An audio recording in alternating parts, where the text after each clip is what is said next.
मुह्यन्ति यत्सूरयः तेजो वारिमृदां यथा विनिमयो यत्र त्रिसर्गो मृषा धाम्ना स्वेन सदा निरस्तकुहकं सत्यं परं धीमहि धाम्ना स्वेन सदा निरस्तकुहकं सत्यं परं धीमहि। 18, 19, 20, 21, 22 इसके विषय कई बार पीछे आ चुके हैं, है ना। विदुर जी व्यास जी के पुत्र क्षेत्र जी विवाद ये है बादरायण यत्त्वया हरिरीश्वर, ये सब बातें भी हो चुकी है। यमराज के अवतार थे, ये बात भी पहले हो चुकी है। मांडव्य ऋषि के श्राप से विदुर बने थे।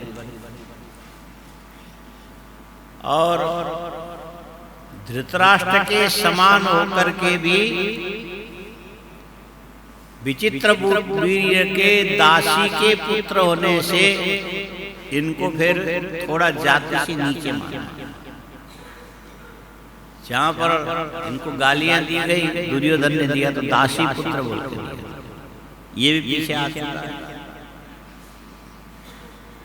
भवान भगवतो नित्यं सम्मतः सानुगस्यत यस्य ज्ञानोपदेशाय। मैत्रेय जी ने कहा, विदुर जी भगवान आपको याद करते थे,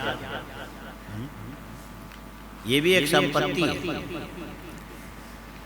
भागीरथ जी, कोई किसी को याद करे, ये अच्छा है कि खराब है? हाँ?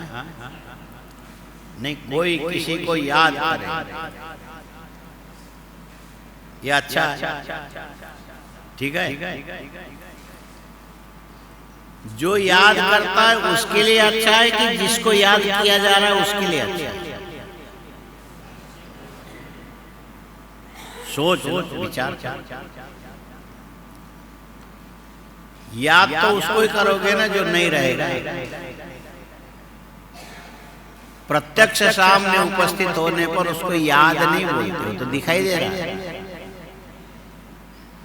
जिसके न रहने पर रहने वाले व्यक्ति उसको याद करें। अब बोलो वो किसके लिए अच्छा है? जो याद कर रहा है उसके लिए अच्छा है, या जिसको याद कर रहे जा चुका वो अच्छा है उसके लिए अच्छा? हाँ? याद करने वाले के लिए अच्छा है।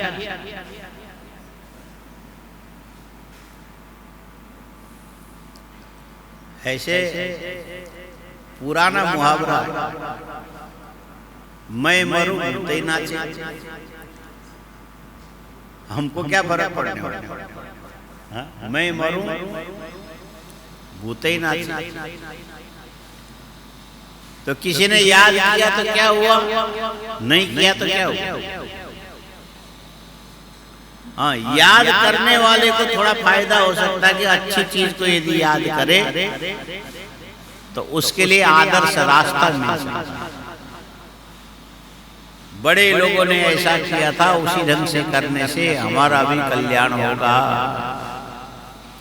इस अर्थ में याद करने वाले का भला ये तो मान सकते, लेकिन हम जिसको याद कर रहे हैं वो उसको क्या हो रहा होगा? कोई हमें याद कर रहा है, उसके ऊपर पता लगता होगा। इसको एक पक्षीय मानना है। लेकिन सवाल है कि याद करने वाला कौन है? किसने किसको याद किया? किसने किसको याद?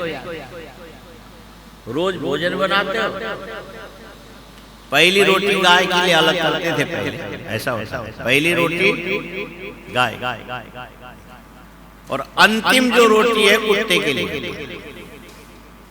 घर गृहस्थी में धर्म के अंदर ये बात आती है कि पहली रोटी गाय के लिए और अंतिम रोटी कुत्ते के लिए, और भोजन करने से पहले बीच में से भोजन का अंश लेकर के भिक्षुक अतिथि के लिए, माने अतिथि को बीच में दो, अंतिम वाला कुत्ते को दो, और पहली रोटी गाय। यदि रोज रोज गाय को रोटी खिलाओ तो गाय को भी समय का पता लगता है। आप 8 बजे यदि रोटी देते हो तो 8 बजे वो भी ऐसे देखते रहेगा, आएगा आएगा। और 11 बजे यदि तुम कुत्ते को रोटी देते हो तो ठीक 11 बजे कुत्ता भी वहां पहुंचे, और रोटी देने वाला चला गया और कुत्ते को दूसरे दिन रोटी मिली नहीं। वो याद करेगा मालिक बड़ा अच्छा था, रोज रोटी देता था, अब कोई नहीं दे रहा, वो गया। अच्छा, कुत्ते ने रोटी देने वाले को याद किया तो ये याद करना सफल है कि असफल है? हाँ, कुत्ते ने रोटी देने वाले को याद किया, ये अच्छा है क्या? हाँ, अच्छा ही। अच्छा, ये अच्छा है। मैत्रेय जी कहते हैं कि भगवान जब परम धाम जाने लगे, पीपल के पेड़ के नीचे बैठे थे, वो ब्याज का तीर लग गया था पैर में, और उससे पहले मैत्रेय ऋषि के साथ अंतिम उपदेश देते समय भगवान ने 3-4 बार बोला, मैत्रेय जी इस शास्त्र के गूढ़ रहस्य की व्याख्या कर रहा हूं, आप समझो। लेकिन इस रहस्य को जानने के योग्य अधिकारी तो विदुर जी थे, लेकिन संयोग से मेरे पास नहीं। भगवान ने विदुर को याद किया। कुत्ते ने रोटी देने वाले को याद किया, और गाय ने रोटी खिलाने वाले को याद किया, और क्या बोलते हैं, आसामी बोलते हैं, जिससे लिया जाता है, दे करके लेते हैं, उसको क्या बोलते हैं? एक होता महाजन, दूसरा क्या होता है? आसामी बोलते क्या होता है? आप बोल, अरे जिसको देते हो बाद में, अब शुरू हो गया ना कलकत्ते में दुर्गा पूजा के सामान अभी से जाना शुरू हो गया ना। दुर्गा पूजा के सामान उत्तर पूर्व इलाके में जाता नहीं, यहाँ से कलकत्ते से, तो अभी उधार में जाता है, और बाद में वसूली के लिए जाते हो ना, तगादा करने के लिए। तो जिससे तगादा की जाती है उसको क्या बोलते हैं? आसामी बोलते हैं कि क्या बोलते हैं? महाजन बोलते हैं। नहीं, जिससे लिया जाता है उसको क्या बोलेंगे? ये शब्द है अलग। देने वाला, कर्जा देने वाला महाजन, कर्जा वसूलने वाला भी महाजन, जिससे वसूला जाएगा उसको क्या बोलना चाहिए? हाँ, ग्राहक है। ऋण लेने वाला भी होता है, जो भी हो। अच्छा, वो भी किसी को याद करता है। अच्छे सेठ थे, चले गए, जब तक थे जरूरत पड़ने पर पैसा दिया करते थे, हमारा काम चलता था। और कुत्ता भी याद करता है, 11 बजे 1 रोटी दिया करते थे।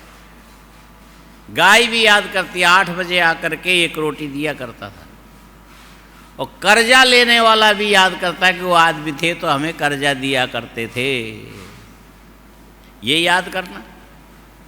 और भगवान अंत में याद करे कि विदुर बड़ा अच्छा ज्ञान का अधिकारी था, ये ज्ञान उनको देना चाहिए था, लेकिन संयोग से इस समय वो यहाँ नहीं है।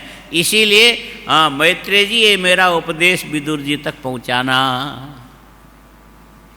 कौन से याद अच्छे? कुत्ते का याद अच्छा है, गाय का याद अच्छा है, या तो जो आसामी बोलते हैं शायद, हाँ, आसामी शब्द है, हाँ, जिससे वसूला जाता है, दिया जाता है, उसका याद अच्छा है, या जिसको भगवान ने याद किया वो याद अच्छा है?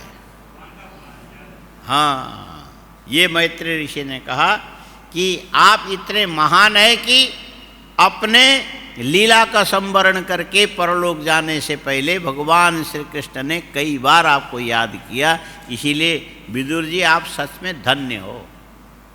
ठीक है ना, याद याद में फर्क पड़ता, करने वाला कैसा है और किसका कौन याद कर रहा है, उसने किस काम को लेकर के याद किया जा रहा है। हाँ, किस काम को लेकर के। ऐसे व्यवहार में एक और भी मुहावरा है, तो दो आदमी कभी भूखे नहीं मरते हैं। हाँ, दो प्राणी कभी भूखे नहीं मरते। हाँ, बोलो, दो प्राणी, आदमी मत बोलना, दो प्राणी कभी भूखे नहीं मरते। एक रसोइये का ब्राह्मण और दूसरा कसाई का कुत्ता। बोलो, कसाई का कुत्ता और रसोड़े का ब्राह्मण, ये कभी भूखा नहीं मरेगा। जब भोजन ही बना के वही दूसरों को देने वाला होगा तो स्वयं भूखा मरेगा क्या। और कसाई का पाला हुआ जो कुत्ता होगा, जो कुछ भी खराब चीज़ें फेंक देगा वो खा लेगा। तो ये दोनों चीज़ें स्पष्ट है कि कसाई का कुत्ता, रसोई का ब्राह्मण कभी भूखा मरता नहीं है, वो मस्त रहता है। अच्छा, कसाई कभी मर गया और वो कुत्ता कसाई को याद करेगा कि नहीं। ये था तो दुकान चलाता था, एक आध टुकड़े हमको भी मिलते थे, अब मर गया, अब हमको दूसरा देखना पड़ेगा। हाँ? अच्छा, रसोइये के ब्राह्मण वो भूखा नहीं मरेगा, ठीक है, लेकिन कोई रसोई बनवावे तब ना। आजकल तो वैसे ही ऑर्डर दे देते हैं सीधा ही। कौन कौन लेकर के मोटरसाइकिल में लेके आते लोग, कौन बना रहा है कौन खा, वो तो अलग चीज़ है। तो रसोड़े का ब्राह्मण, कसाई का कुत्ता भूखा नहीं मरता, लेकिन यदि रसोड़े के ब्राह्मण को भोजन बनाने का काम नहीं मिला तो वो भी तो भूखा मर सकता है। तो उस भूख की अवस्था में वो भी सिर पीट के कहेगा, मालिक था, अन्न क्षेत्र चलाता था, हमसे खाना बनवाता था, हम भी खाते थे, दूसरों को भी खिलाते थे, बड़ा अच्छा, उसके न रहने से अब ये अन्न क्षेत्र बंद है, वो भी याद करता है। अच्छा, सवाल है कि ये याद करने से याद के विषय को क्या फर्क पड़ता है। तो यदि जीवित होगा तो फर्क पड़ेगा, मरे हुए व्यक्ति को यदि तुम याद करते हो तो उसमें फर्क पड़ता कि नहीं, उस फर्क का ज्ञान हमको नहीं होता। हाँ, हम अपने माता पिता को याद करके श्राद्ध करते हैं, श्रद्धापूर्वक याद करते हैं। यहाँ तो खाली शास्त्र की बात पर विश्वास करके कहना पड़ता है कि हमने श्राद्ध किया, ब्राह्मण को जिमाया। श्राद्ध का भी अलग अलग रूप है। कई लोग तो बोलते हैं कि कौवे को खिलाओ, श्राद्ध हो गया। और उसके बाद बड़े खुश होकर के एक आदमी ने हमसे पूछा, स्वामी जी मैं पितृपक्ष में 15 दिन कौवे को खिलाता हूँ, क्या बोलता है? कहा ठीक है खिलाओ। और वो कौवा भी ठीक खिड़की में बराबर टाइम से आता है। सरसों के तेल में बेसन की पकौड़ी बना करके मैं लेके खड़ा रहता हूँ और कौवा बराबर टाइम से आता है। मैं इतने श्राद्ध करता हूँ, इतना ठीक है ना? उनका ठीक है। नहीं आप फिर से बोलो तो ठीक है। नहीं आप ठीक से नहीं बोल रहे और बोलो। कितना बुलवाएगा? तुम कर रहे हो ठीक है। नहीं हम जो कुत्ते को खिला के श्राद्ध कर रहे हैं ये ठीक है कि बिल्कुल ठीक है? फिर भी पूछ रहा है कि भाई साहब जान छोड़ो। नहीं आप सही ढंग से कैसे बोल? कुछ आप छिपा रहे हो? नहीं छिपा रहा हूं। जब बहुत ज़्यादा पीछा पड़ करने लगा, क्या भैया तेरा बाप मर करके यदि कौवा ही बना होगा तो हम क्यों मना करने जाएं? हाँ हम मना करेंगे? तू कौवे को खिला। बोले ब्राह्मण को जिमाना चाहिए कि कौवे को खिलाने से श्राद्ध पूरा हो जाएगा? तेरे आस्था के विषय है भाई। तुम ये मानते हो कि मेरे पिता मर करके कौवे बने हैं, तो ठीक है कौवे को खिलाओ। और तुमको ऐसा लगे कि मेरे पिता मरने के बाद कुत्ते बन करके आएगे, तो उनको खिलाओ। और तुम ये मानो कि शास्त्र ये बोलता है कि ब्राह्मण को और अग्नि को, किसको? ब्राह्मण को और अग्नि, अग्नि के अंदर दी जाने वाली आहुति देवता तक पहुंचता है। बोलो, अग्नि को दी जाने वाली आहुति देवता तक पहुंचता है। वो तिल नहीं पहुंचेगा, जौ नहीं पहुंचेगा, चावल नहीं पहुंचेगा, खीर नहीं पहुंचेगा। जो तुमने श्रद्धा पूर्वक अग्नि में दिया, जलाएगा तो अग्नि।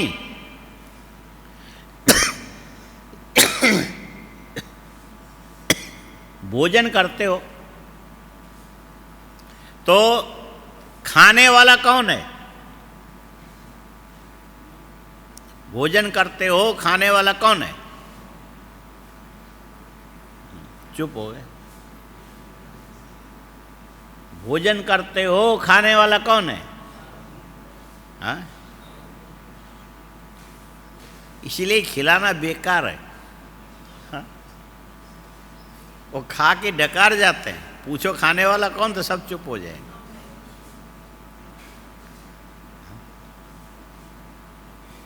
बोलो, भोजन करते हो, खाने वाला कौन? काफी देर में रो रो के बोल रहे हो। हाँ? इतना तो कह सकते हो कि खाने वाले हम हैं, इसमें भी देर लगता है। इसमें एक सवाल और है, खाने वाले तुम का मतलब क्या है? तुम हाथ से खाते हो कि मुख से खाते हो? हाँ? मुख से खाते हो। और खाली मुख से खाते हो कि स्वाद की अनुभूति पूर्वक खाते हो? और ये जो स्वाद की अनुभूति करने वाला कौन है? जिह्वा है कि हाथ है? भोजन करते हो, स्वाद का अनुभव करने वाली जिह्वा, और भोजन से पुष्टि की अनुभूति करने वाला पेट है। इसीलिए खाने के बाद क्या बोलते? मेरा पेट भर गया, अब मैं नहीं खा सकता।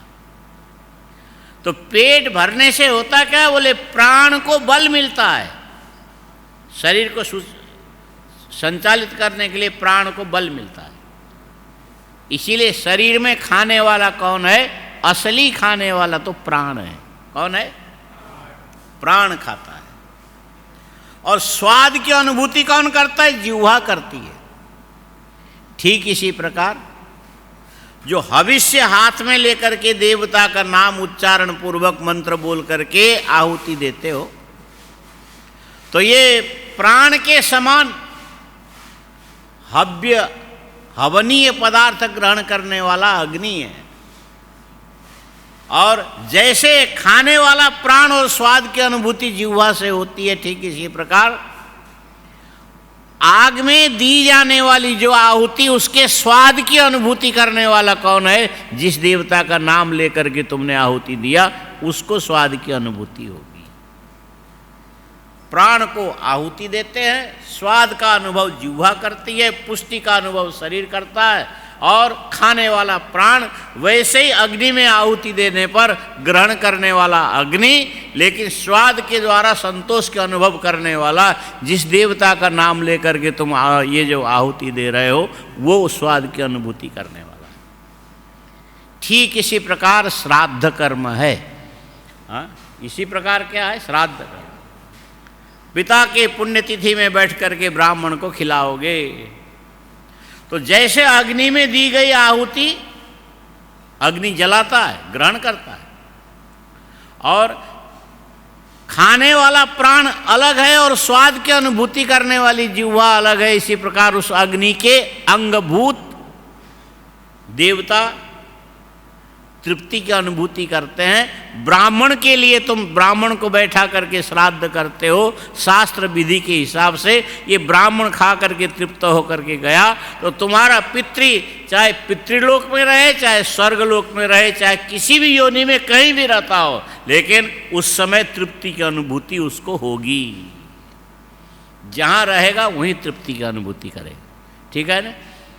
और इस आस्था के साथ करोगे तो खाली कुत्ता और कौवे को खिला करके श्राद्ध संपन्न नहीं होता है।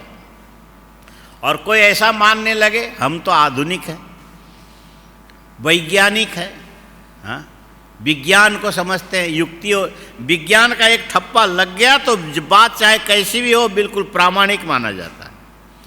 ये सब मूर्खों की भाषा है, बात कुछ है ही नहीं। विज्ञान के अंत तक कोई जाता नहीं, फिर विज्ञान का नाम लेके सब कहते हैं ये जमाना फलाना फलाना। असली विज्ञान तो ये है, अग्नि बोलो, पूरे चराचर जगत की आत्मा है। इसीलिए जो भी संवेदना आत्मा में होगी कहीं भी पहुंच सकता है। ठीक इसी प्रकार शास्त्र भी भगवान नारायण के मुख से निकला हुआ वेद वाक्य होने से वो जिसको विषय करेगा वो असत्य को विषय नहीं करेगा। न भारिते में मृषो उपलक्ष्यते। एक पीछे आया, नारद जी से ब्रह्मा ने कहा, नारद मेरी वाणी कभी मिथ्या नहीं होती, कारण क्या है? परमात्मा स्वयं वेद मंत्र बन करके मेरे मुख से बाहर निकलता है, इसलिए सत्य ही निकलेगा, असत्य नहीं निकलेगा। उस बात पर आस्था रख करके यदि ब्राह्मण को भोजन करा करके मानने लग जाओ, अग्नि में दी हुई आहुति स्वर्गलोक में रहने वाले देवता को तृप्ति प्रदान करने वाला जैसे होता है, ब्राह्मण को खिलाए जाने पर शास्त्र वाक्य के अनुसार हम कर्म कर रहे हैं, इसीलिए मेरे पितृ पितामह जहाँ भी रहेंगे वहीं पर तृप्ति की अनुभूति करेंगे। इस श्रद्धा के साथ जो किया जाता है उसका नाम श्राद्ध है। अब वो विज्ञान और तर्क को लेकर के बोलने लग जाओगे कि नहीं हम तो साक्षात जीवों के ऊपर दया करते हैं और ख़राब काम हम नहीं करते हैं, कौवे को हमने पकौड़ी खिलाया, रोज़ आके खाता है और हम मान लेते हैं कि श्राद्ध हो गया, ठीक है, तेरे बाप से कौवे बना होगा तो खिला दे, और कुत्ता ही बना होगा तो उसको खिला दे, हमको कोई इतराज़ नहीं है। और उसको हम ये थोड़ी बोलने जाएंगे तू सही कर रहा है, सही नहीं कर रहा है, ये नहीं बोलेंगे। और ये जो बात छिपता भी नहीं, इसीलिए उसने बार बार पूछा आप क्यों नहीं बोलते हो, क्यों नहीं? बोलने से क्या फ़ायदा? तू पढ़ा लिखा आदमी है, बुद्धिमान है, और तुम आज का केजरीवाल है, तुमको हम समझा नहीं सकते। तो तुमको समझाने में जितने शक्ति खर्चा करना चाहिए उसके जगह तो चुप रहो, इसी में भला है। जिज्ञासा लेकर के समझने की इच्छा से आवे वहाँ तो कोशिश किया जा सकता है। जहाँ पर इस प्रकार की बातें नहीं, पहले से ही बुद्धिमान होकर के सामने आया, उसको समझाने का फायदा क्या है? नारद जी गए सनत कुमार के पास, जाके बोलने लगे अधि भगवो ब्रह्मेति, हे भगवान हमको ब्रह्म ज्ञान का उपदेश दो। सनत कुमारों ने कहा पहले कितना जानते हो वो बोलो, हाँ? जितना ज्ञान तुम्हारे अंदर है ना वो गैस पहले निकालो बाहर।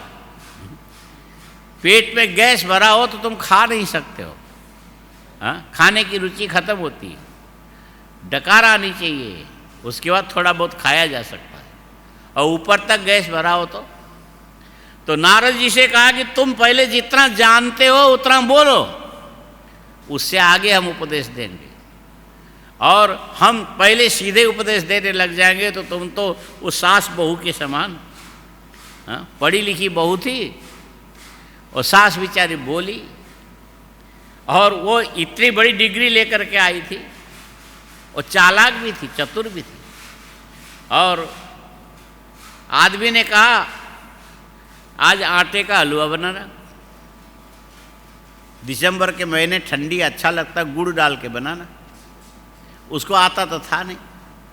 और पति के सामने बोले कि मुझे नहीं आता है, खाली पढ़ने के नाम पर जीवन तुमने बर्बाद किया, ये इतना तुमको नहीं आता है। तो वो चुपचाप जा कर के पूछे माँ जी आटे का हलवा कैसे बनता है? वो बेचारी बुढ़िया बताने बैठ जाती, बेटी पहले घी गरम करो, उसमें उतने आटा डालो जितने घी में घुल जाए, आंच कम करो, पलटा से उसको अच्छी तरह से चलाओ, एक जगह पड़ा रहेगा तो जल जाएगा, हिलता रहेगा तो सब बराबर कम आंच पे ठीक से सिकेगा। और बिल्कुल सफ़ेद आटा का रंग बदल करके बादाम के छिलके के समान बन जाए तो पहले पानी गर्म करके रखना और उस पर गुड़ को घोल के रखना, उबाल के रखना, तब उसके अंदर डाल करके थोड़ी देर तेज आंच पे उबालोगे, हिलाओगे तो आटे का हलवा बन जाएगा। और बेटी यदि पानी की जगह दूध डालोगे वो हलवा और भी अच्छा लगेगा। तो देखो बेटी, तुम्हारे अच्छाई के लिए मैं बता दूं, जो पानी सूखने के बाद उसको कम आंच में हिलाते रहो, खुरपी से चलाते रहो, वो जो आटे का घी निकल करके बाहर आवे और कढ़ाई में आटा थोड़ा थोड़ा जो हलवा चिपकने लग जाए, वो जो होता है ना खुरखुरा क्या बनता, और वो निकल करके हलवा के अंदर यदि मिला हो तो खाने वाले को और भी अच्छा लगता है। हाँ, घी में पका हुआ जो गुड़ है ना, कुरकुरा सा होता है, क्या बोलते हो, दांत में चबाते समय है बड़ा अच्छा स्वादिष्ट लगता है। इस ढंग से बना के खिलाएगी तो बड़ा तुम्हारा वो खुश हो जाएगा। क्या बोलते हैं, खसम बोलते हैं, क्या बोलते हैं, हाँ खसम, हाँ क्या बोलते हैं, धनी, धनी वाला शब्द ठीक है, खसम से धनी ठीक है, खसम भी बोलते हैं, धनी भी बोलते हैं। हाँ, और भी कई अलग अलग, चलो जो भी बोले जाने दो, उस पर क्यों टाइम बर्बाद करना, जो भी बोलो। अच्छा, ये इतना अच्छी तरह से सुनने के बाद ये पढ़ी लिखी एकदम केजरीवाल की बेटी थी ये, वो बोलती क्या थी, माँ जी जितना आपने बताया ना मुझे इतना पूरा पहले पता था, किए कराए पर पानी फेर दिया ना उसने। बेचारी अनुभवी बुढ़िया थी, सीधी सादी, कोई बात नहीं, जाने दो, क्या फर्क पड़ता है। और दूसरे दिन फिर बोले खीर, वो बताती थी ये तो मुझे पहले से आता था। और पनीर की सब्जी वो बेचारी बताती थी, बोले ये तो मुझे पहले आता था, आता होता नहीं था। अंत में सिखाने वाले की ये फजीयत करके चली जाती थी। एक दिन बुढ़िया को भी जोश आ गया, बोले ये सब कुछ पहले से जानती है। बोले आज उसके सौहर, सौहर भी शब्द है उर्दू में बोलते हैं, उसने कहा कि आज भैंस के दूध में बना हुआ खीर खाना है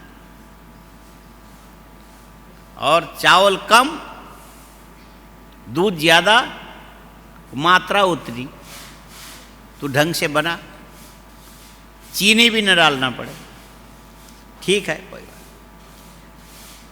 तो जाके पूछा, माँ जी भैंस के दूध का इस ढंग का खीर, खीर बंगाल में करीब 18-20 प्रकार का बनता है, ये तरीका बंगाली लोग जानते हैं, बाकी लोग चाहे कितने अच्छे हो नहीं जानते हैं। बंगाल में खीर 18-20 प्रकार का बनता है, तो एक प्रकार कोई रहा होगा। और जा कर के बोला, माँ जी खीर कैसे बनता है। बुढ़िया ने सोचा आज बताऊंगी। बेटी चावल को पहले भिगाना, कितने देर, पौने घंटा, चावल देख करके नया है पुराना है कैसा है, और पहले धो करके अच्छी तरह से फिर भिगाना, फिर पानी निकालना, फिर कपड़े में लटकाना। सारा पानी निकलने के बाद उसको घी में सेकना अच्छी तरह से, हाँ, और कम आंच में सेकना, तेज आंच में जल जाएगा। भीगा हुआ चावल जो घी को धीरे धीरे धीरे धीरे अंदर खींच लेगा तो चावल सीधे से टेढ़ा हो जाता है। समझ में आया?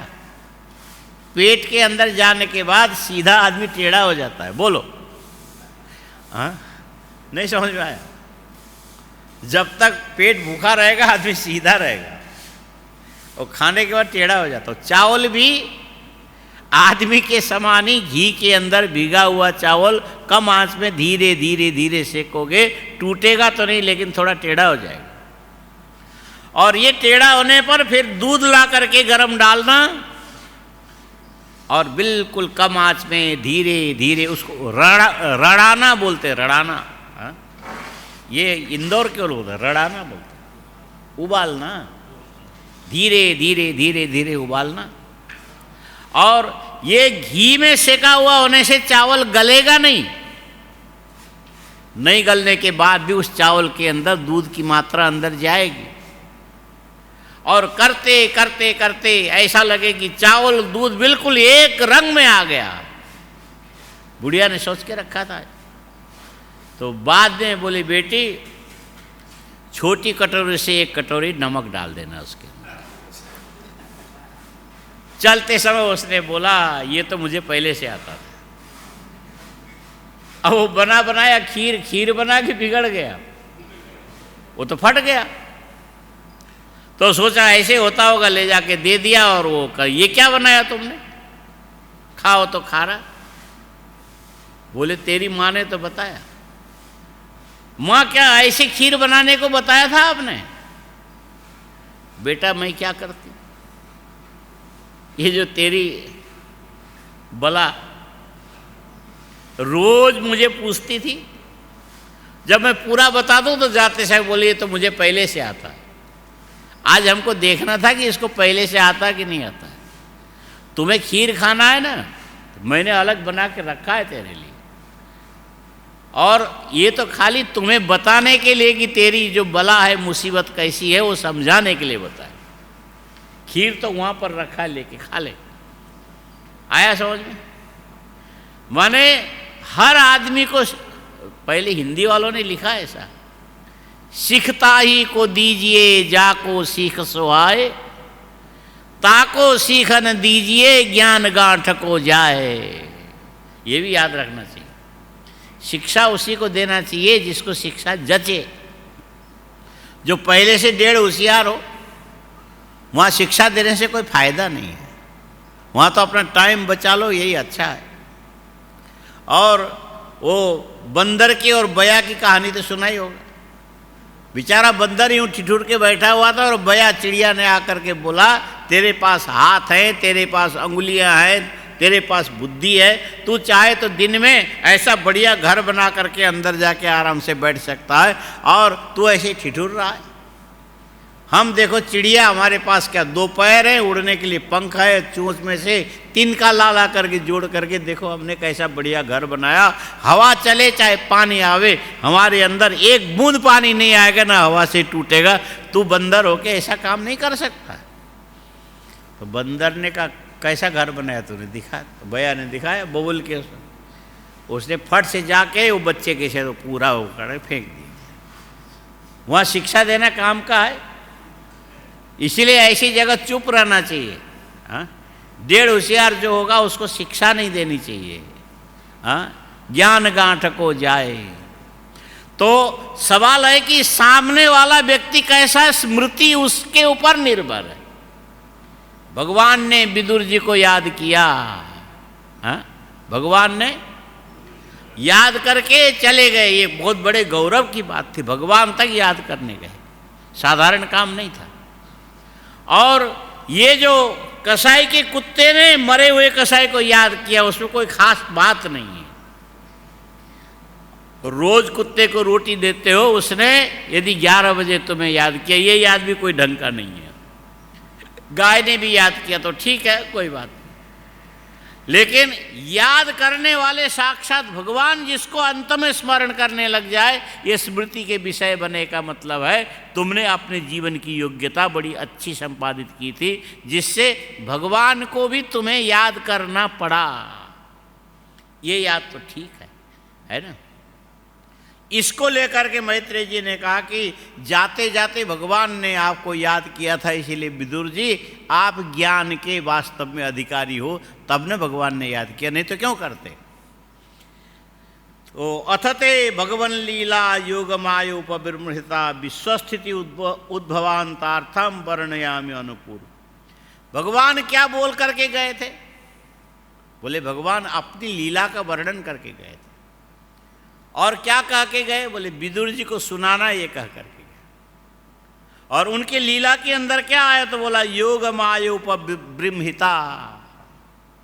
भगवान की जो लीला है ना, योग माया के साथ जुड़ करके होता है। एक होता है माया, बोलो, एक होता है, मतलब क्या होता है? एक होता है, फिर से बोलो, क्या माया माया कर रहा है? एक होता है कि होती है?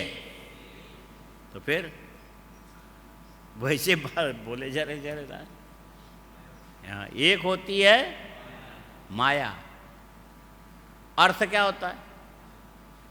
मां शब्द का अर्थ होता है नहीं।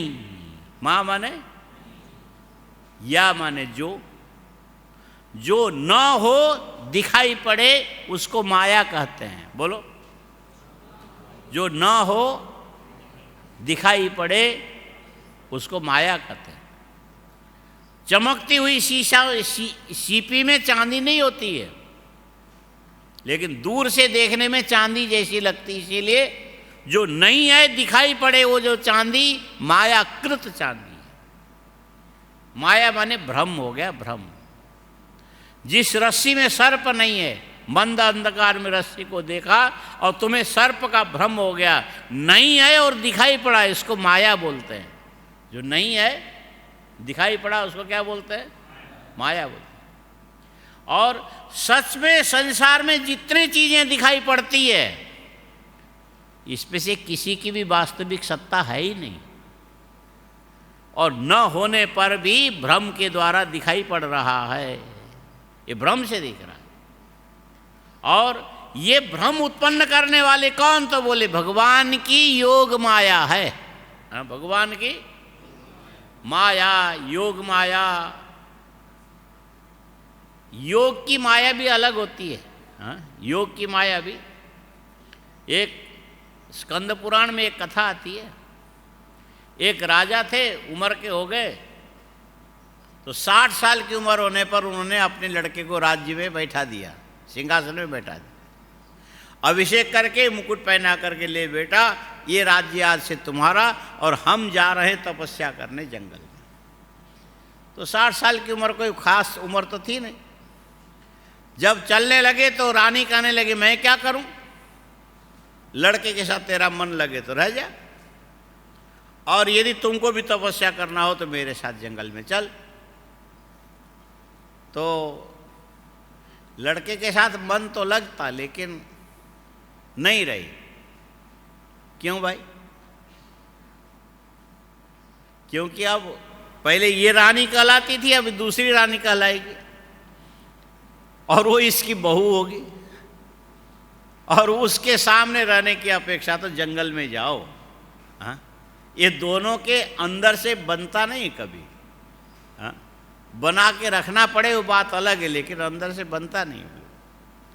और जंगल में जाके अब वो राजा तो तपस्या करने गया था ना, पर्वत की गुफा उसने चुन ली और रानी के लिए अलग गुफा बना दिया। यहाँ इस ढंग से बैठना, हवा नहीं आएगी, जानवर नहीं आएंगे, मच्छर नहीं काटेंगे, और तुम बस ध्यान करना। यहाँ कोई भोग विलास का साधन नहीं है। वो थी भी ऐसे पूर्व जन्म के संस्कार रहा होगा।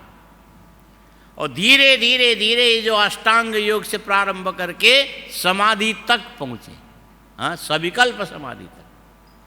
और इधर राजा की योग्यता ज़्यादा थी, इसलिए वो निर्विकल्प समाधि तक पहुँच गए। सविकल्प समाधि निर्विकल्प समाधि में इतना फर्क है।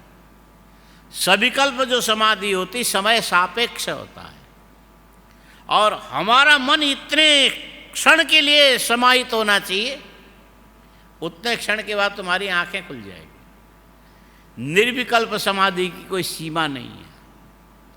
और किसी ने जगाया, तुम जग गए, बात अलग है, लेकिन उस समाधि के अंदर अनंत काल तक तुम रह सकते हो। यद्यपि इसकी परिभाषा दूसरी भी है, यहाँ इतने समझ लो। राजा तो निर्विकल्प समाधि में 6-6 महीने तक, वर्ष वर्ष तक ऐसे पड़ा रहता था। और रानी क्या करे?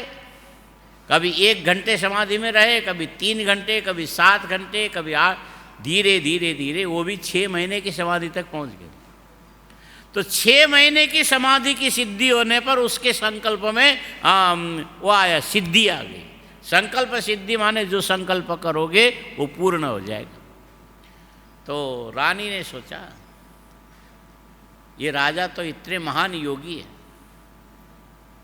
बरसों बरसों तक आसन लगा के बैठे रहते, और ये 6 महीने तक स्थिर रहने में मुझे कितना अभ्यास करना पड़ा। और पहले राजा थे तो इनके पुत्र था, वो भी राजा बन गया, और आज ये महान सिद्ध योगी ज्ञानी परमहंस, क्या अच्छा होता।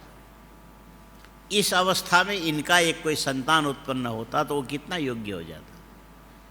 उसका मन उधर चला गया, वो संकल्प सिद्ध था, तो इतने संकल्प करने मात्र से वो गर्भवती हो गई, तो उसका एक संतान भी हो गया।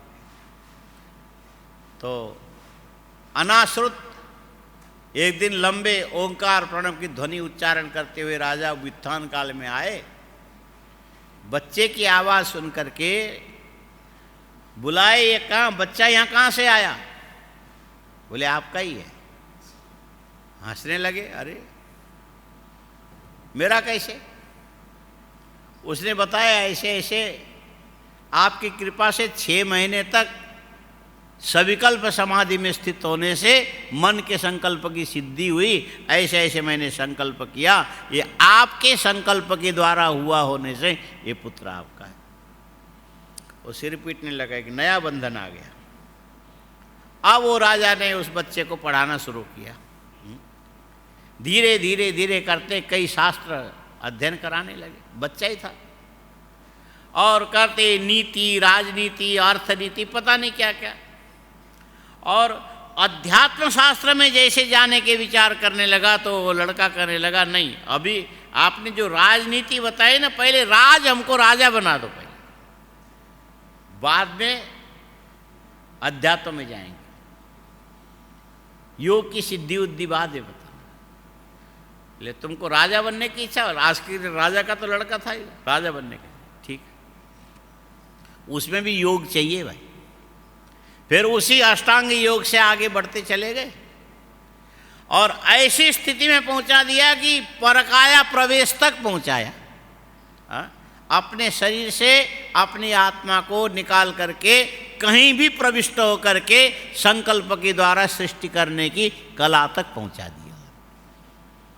बोले इसमें तू अब सिद्ध हो गया, एक काम कर, मेरे कहने से मेरे आंखों के सामने तू अपने शरीर को ऐसे आसन लगा के बैठ करके शरीर से तेरी आत्मा निकल जानी चाहिए, और ये जो एक नर्मदेश्वर सामने रख दिया है शिवलिंग, बोले उसके अंदर तुमको जाना है। बोले अंदर जाके क्या करना? यतो वा इमानि भूतानि जायन्ते येन जातानि जीवन्ति यत् प्रयन्ते विषम विशन्ति तद ब्रह्म तद विजिज्ञासस्व। उसमें जिज्ञासा का जो विषय ब्रह्म जैसे जगत की सृजना करता है, वैसे उस शिवलिंग के अंदर जाके तू पूरे ब्रह्मांड की सृष्टि कर ले, तेरा संकल्प सिद्ध हो, यही तेरा राज्य है। ले एक प्रकार के स्वराज्य मैंने तुमको दे दिया, उसमें से तेरे मन में वैराग्य यदि आवे तो फिर आगे मोक्ष शास्त्र के उपदेश बाद में करूँगा, तब तक जब तक तुम्हें राज्य करना कर ले। वो तो शरीर छोड़ के शिवलिंग के अंदर दुनिया की सृष्टि कर रहा है, वो स्वयं नारायण बना है। नाभि से कमल, कमल से ब्रह्मा, ब्रह्मा से ब्रह्मांड, अनंत अनंत ब्रह्मांड की सृष्टि उसी के इतने से पत्थर के करते करते उसके भाई ने एक बार अश्वमेध यज्ञ का घोड़ा छोड़ा, तो वो घोड़ा घूमते घूमते आया तो ये जो ऋषि कुमार था ये बाहर किसी कार्य का नर्मदेश्वर से बाहर आया, घोड़े के सिर के ऊपर लिखा हुआ था वही क्षत्रिय इस घोड़े को हाथ लगावे जो हमारी सेना से युद्ध करने में समर्थ हो। तो योगी था, घोड़े को पकड़ लिया, सारी सेना आ गई, हल्ला मचाने लगी। बोले ये हल्ला मचाएंगे तो पिताजी की समाधि टूट जाएगी। वो घोड़े को लेकर के शिवलिंग में छिप गए। क्या करेंगे, चले गए। क्या हुआ, घोड़ा वापस नहीं आया। एक ऋषि कुमार ने घोड़े को लेकर के घोड़ा सहित जाकर के पत्थर में लीन हो गए, हम कहाँ से उसको लाते। देखो वो अकेला था कि कोई और था? बोले एक और ऋषि बैठे, उसकी माँ तो पहले मर गई थी। अब वो राजा आया जो अश्वमेध यज्ञ की दीक्षा लेके बैठा, और आ करके वो राजा के जो समाधि में बैठे थे उनकी सेवा करने लगा, जबकि उसके पिता थे, माने राज्य दे के वही आया था, उसको अता पता था नहीं। और लंबे समय के बाद वो जो शिवलिंग के अंदर से वो बच्चा बाहर निकला, ऋषि कुमार आके कहने लगा तू क्या कर रहा है? बोले मैं इन सिद्ध योगी को व्युत्थान अवस्था में दर्शन करना चाहता हूँ। ये तो कई वर्षों तक पड़े रहे, आप कृपा कीजिए हम इनके दर्शन करना चाहते हैं। ये भी सामने बैठ गए और अपने शरीर से निकल के उनके मन के अंदर प्रविष्ट होकर के वहाँ पर विक्षेप उत्पन्न किया, तो ये व्युत्थान में आ गए। बोले अलसाई हुई आंखें खोलते हुए देख के बोल रहे तुमने क्यों जगाया? बोले ये राजा आया और आपकी सेवा कर रहा है, दर्शन करना चाहता है। तो देखा तो पहचान लिया, क्या चाहते हो? अश्वमेध का घोड़ा छोड़ा था, यहाँ आके कहीं पत्थर में गायब हो गया, मैं उस घोड़े को चाहता हूँ।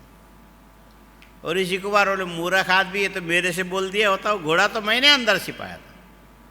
और अंदर गया क्या वो पत्थर के अंदर से ले राजा, घोड़े को भेज दिया और कह दिया कि मेरे पुत्र को कहना अश्वमेध यज्ञ का यजमान तू बन जा और राज्य भी तू कर ले, मैं तो ये रहस्य सीख करके ही जाऊंगा यहाँ से। वो भी बैठ गए। अब वही योग की प्रक्रिया प्रारंभ हो गई। अच्छा, अब बोले तू भी इसके अंदर जा करके अनंत ब्रह्मांड के रहस्य को जान सकता है। वो चला जाए, ये बाहर रह जाए। वो स्थूल शरीर से सूक्ष्म शरीर को अलग करना जानता नहीं था। तो उसने कहा ऐसा नहीं, ऐसे करते करते अंत में ये हो गया कि वो भी साथ में निकल गया अंदर। वहाँ देखा तो सहस्त्र शीरेखा पुरुषा, इस मंत्रों के द्वारा सारे ऋषि मुनि उसकी स्तुति करते थे। जैसे बाहर का ब्रह्मांड वैसे इसके द्वारा कल्पना किया गया ब्रह्मांड, और बाहर आया तो कुछ नहीं। ये क्या है? योग के सिद्धि से, संकल्प में सिद्धि आने से जो जो सोचा वो सारी चीजें सामने होती चली गई। और वो वस्तु कैसी है? तो ये माया से बनी हुई चीजें, इसमें कोई चीज है ही नहीं। एक मकान भी बनाओ, ये तार के टुकड़े, पाइप के टुकड़े, पत्थर के टुकड़े, वो सब पीछे भरा हुआ है। ये मकान टूट जाए तो भी ऐसे पड़ा रहेगा। और योग के द्वारा की जाने वाली सृष्टि में एक नर्मदेश्वर के अंदर गया, पूरा ब्रह्मांड की रचना की, बाहर आया, अंदर पत्थर के अलावा कुछ नहीं है। जो नहीं है और दिखाई पड़े उसको क्या बोलते हैं? इसी का नाम है योग माया। नहीं है, योग के बल से दिखाई पड़े। बाद में अवशेष को कहीं सल्टाने की भी जरूरत नहीं है। बनने से पहले सामग्री एकत्र भी करना नहीं पड़ेगा। ये जो परमात्मा के द्वारा की जाने वाली जो सृष्टि एक ऐसा है, योग माया के द्वारा की गई होने से हमारे सामने तो दुनिया भर के परेशानी है। बर्तन धोने की जगह चाहिए, नल चाहिए, पानी चाहिए, साबुन चाहिए, और साबुन का घुला हुआ पानी निकालने के लिए नाली चाहिए, सीवर, पता नहीं क्या क्या झंझट है। और इतने बड़े ब्रह्मांड की कचरा भगवान कहाँ रखते होंगे बाद में? प्रलय के बाद लोहे को कहाँ रखते होंगे? पत्थर को कहाँ रखते होंगे? पानी को कहाँ भर के रखते होंगे? कुछ होता तब न रखते। ये तो केवल संकल्प के द्वारा दिख रहा है। बस संकल्प, आंखें बंद हुई, वो सब गया। कोई होता तब ना अवशेष रहता, नहीं है तो कहाँ से अवशेष रहेगा? बेकार है। नींद में जब तक नींद आई तब तक सोए, और नींद पूरी हो गई और मन बाहर नहीं आया तो हिता नाम की नाड़ी के अंदर पूर्व संस्कार के चलते स्वप्न देखने लगे। ऐसा स्वप्न देखा, चांदी के कटोरी में खीर बना करके किसी ने दिया और खाने को तैयार। जैसे ऊपर उठाया तो खीर के अंदर बालों का गुच्छा दिखाई पड़ा। वो खीर खाएगा कि फेंकेगा? हाँ? खीर के कटोरी के अंदर खीर में यदि बाल का गुच्छा दिखाई पड़ेगा तो खीर खाएगा कि फेंकेगा आदमी? हाँ? क्या करोगे? ऐसे किसी कोई सुन रहा था तुम्हारे जैसे, मैंने कहा खीर खाएगा कि फेंकेगा? वो तो इतनी देर सोया पड़ा था, बोले हम तो जगेंगे पहले। क्या बोलता है? न खाएंगे न फेंकेंगे। मैंने इतनी देर क्या हुआ, वो बेकार ही गया। तो ये जो बालों का गुच्छा दिखने पर वो खीर छोड़ दोगे, नाराज हो जाओगे, कैसा गंदा खीर खाने को दिया। इसी नाराज के चलते आदमी जग जाता है। तो जगने पर क्या वो गरम खीर उसके गोद में गिरेगा क्या? चलो खीर में कम से कम बाल का गुच्छा रहा होगा, कम से कम आधा किलो वजन की चांदी की कटोरी तो उसको मिलना चाहिए। खीर भले फेंक दो, वो तो कम से कम काम का है। 30,000 आधा किलो कितने का होगा? हाँ, 36,000। चांदी का नाम लेते आप 36,000 तक पहुंच गए पहले। हाँ, पक्के बढ़िए हो, है ऐसे ही है। लेकिन स्वप्न में देखा गया चांदी की कटोरी और खीर और बाल का गुच्छा, जगने पर उसमें से एक कण भी बचा नहीं रहेगा। वो माया की सृष्टि है, वो वास्तविक सृष्टि नहीं है। तो ये योग माया के द्वारा चराचर जगत की सृजना परमात्मा करता है। अथते भगवल लीला योग माया उपब्रह्मणिता, उपब्रह्मण बोलते हैं। माने जैसे अलग अलग बिखरने वाले दानों को ये जो धागे के अंदर पिरोने से माला बन जाता है, वैसे ही योग माया के द्वारा जो वस्तु दुनिया में नहीं है उसको परमात्मा क्या करता है, ये बना के जो नहीं है तुम्हारे सामने दिखा देता है। यही भगवान की लीला है। ये जगत भगवान की लीला है। जगत क्या है?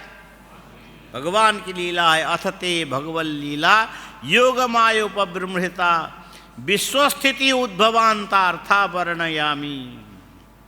योग माया के द्वारा भगवान विश्व की सृष्टि, विश्व की स्थिति, विश्व का लय कैसे करता है, ये भगवान जाते जाते मैत्रेय ऋषि को सुना के गए। विदुर जी से कहने लगे, मैत्रेय ऋषि वही चीज़ मैं तुमको भी सुनाता हूँ, क्योंकि भगवान ने ये कहा कि विदुर को जरूर सुनाना। आप पढ़ो तो, अथते भगवल लीला, बोलो, योगमायोपबृंहिता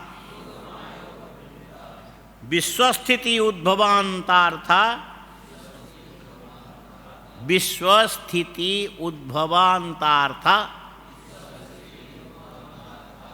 विश्व स्थिति विश्व उद्भव विश्व अंत, माने स्थिति उद्भव अंत, स्थिति उद्भव अंत। जैसे परमात्मा करता, मैं आनुपूर्विक जिस क्रम से परमात्मा सृष्टि की रचना करता है, इसकी रक्षा करता है, सातवें अंत में इसको अपने आप में लीन करता है, उसको हम आनुपूर्विक माने अक्षरशः इसका हम वर्णन करते हैं। विदुर जी आगे तुम सुन लो। भगवान एक आसेदम अग्रात्मात्मनाम विभु आत्मेच्छानुगतावात्मा नानामत्युपलक्षण। बोलो, भगवान एक आसेदम, बोलो, भगवान एक अग्र आत्मात्मनाम विभु आत्मेच्छानुगतावात्मा नानामत्युपलक्षण।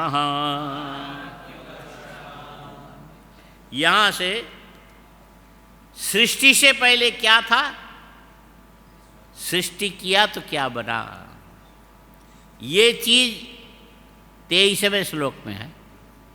ये मेरे ख्याल से द्वितीय छांदोग्य उपनिषद के 6ठे अध्याय के द्वितीय खंड, छांदोग्य उपनिषद के 6ठे अध्याय के द्वितीय खंड में इसी चीज का विश्लेषण है। सदैव सौम्येदमग्रासीदेकमेवाद्वितीयम। हाँ, वो प्रसंग वहाँ पर। तो इसको फिर कल देखेंगे। इस ढंग से ये सृष्टि प्रारंभ हुई। ये मैत्रेय जी बताने वाले हैं। छांदोग्य उपनिषद के उन मंत्र की थोड़ी सी व्याख्या कल करके शाम को फिर इसको आगे बढ़ाएंगे। ओम पूर्णमदः पूर्णमिदं पूर्णात् पूर्णमुदच्यते पूर्णस्य पूर्णमादाय पूर्णमेवावशिष्यते। ओम शांति शांति शांति। शंकरं शंकराचार्यं केशवं बादरायणं सूत्रभाष्यकृतौ वंदे भगवन्तौ पुनः पुनः। ईश्वरो गुरुरात्मेति मूर्तिभेदविभागिने व्योमवद्व्याप्तदेहाय दक्षिणामूर्तये नमः। ओम शांति शांति शांति। ओम नमः पार्वतीपते हर।